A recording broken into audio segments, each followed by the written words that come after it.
যে এখানে সম্ভব একটা স্থলবন্দর হওয়া, কারণ আজকে না হোক কালকে না হোক পরশু না হোক আমাদের সাথে রিলেশন ভালো হবে। আরাকানের জন্য বাংলাদেশ আমি মনে করি খুবই ইম্পর্ট্যান্ট। স্টেট টু স্টেট যখন রিলেশন হয় তখন স্টেটে যে সরকার থাকে তার সাথে রিলেশন হয়। হ্যাঁ, স্টেটের সরকারের সাথে অন্য সরকারের সাথে সেই রিলেশন এভাবে হতে পারে না। হ্যাঁ, এখন ধরেন মনে করেন কথার কথা একটা পার্টিকুলার গ্রুপ তারা একটা জায়গা দখল করেছে, তাদেরকে যদি আন্তর্জাতিকভাবে রিকগনাইজ না করা হয় তাহলে বাংলাদেশের পক্ষে সরকারের পক্ষে ওইরকমভাবে যোগাযোগ করা যায় না। হ্যাঁ, তো আমাদের স্টেট টু স্টেট রিলেশন ততদিন থাকবে যতদিন সে আপনার ওদের রাজধানীতে বা ওই এলাকাতে সরকার থাকবে এবং ইন্টারন্যাশনালি রেকগনাইজ সরকার। তো কাজেই এখন তো বাংলাদেশ বলতে পারবো না যে ভাই তোমাকে বাদ দিয়ে আমি এখানে সাথে রিলেশন করবো, এটা হয় না।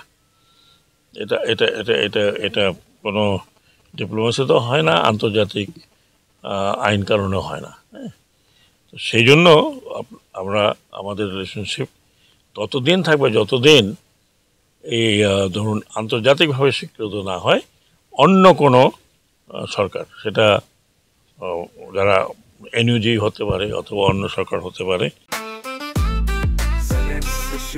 জেনেক্সে শিফট করো, লাইফকে লিফট করো।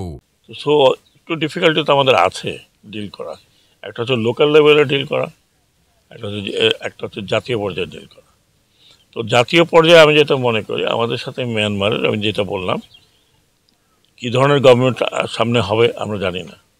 ইন্টারন্যাশনালি রিকগনাইজড যারা হবে তাদের সাথে আমাদের ডিল হবে, কিন্তু আমাদের পরিকল্পনা থাকা উচিত যে ব্যবসা বাণিজ্য করতে হলে আমাদেরকে ল্যান্ড রুটটা আমার কাছে মনে হয় মোর প্রেফারেবল, তাড়াতাড়ি হয়, কুইক।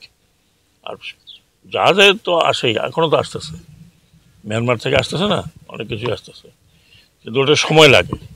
ধরেন এই রাস্তা যদি কথা আগে খুলে যেত, আমাদের রাখাইনের সাথে সিটোয়ের সাথে যোগাযোগ, তাহলে তো ব্যবসা বাণিজ্য চলতো এখন। তো সেটাতে এক ধরনের রিলেশনশিপ হয়, ব্যবসা বাণিজ্য একেবারে না থাকলে এক ধরনের রিলেশনশিপ। যেটা আমি বললাম এটা আমাদের আরেকটি নেইবারিং কান্ট্রি। রাখাইন স্টেট এখন আর মিয়ানমার সরকারের দখলে নেই, অন্তত নর্দার্ন রাখাইন। তো কাজেই সেখানে তো একটু সমস্যা হবেই। কোনো মিয়ানমার থেকে কোনো জাহাজ আসলে তারা গোলাগুলি করে অথবা ধরে রাখে, তারা আবার এটাকে ইন্সপেক্ট করে। হয়তো বাকি কিছু জানি না কী করে, বাট তারাও দেখে যে কী জিনিস বাংলাদেশে যাচ্ছে বা বাংলাদেশ থেকে কী রাখাইন স্টেটে বা মিয়ানমারে যাচ্ছে। তো একটু তো ন্যাচারাল। এই মুহূর্তে পরিস্থিতি স্বাভাবিক হলে তো আরও স্বাভাবিক হবে।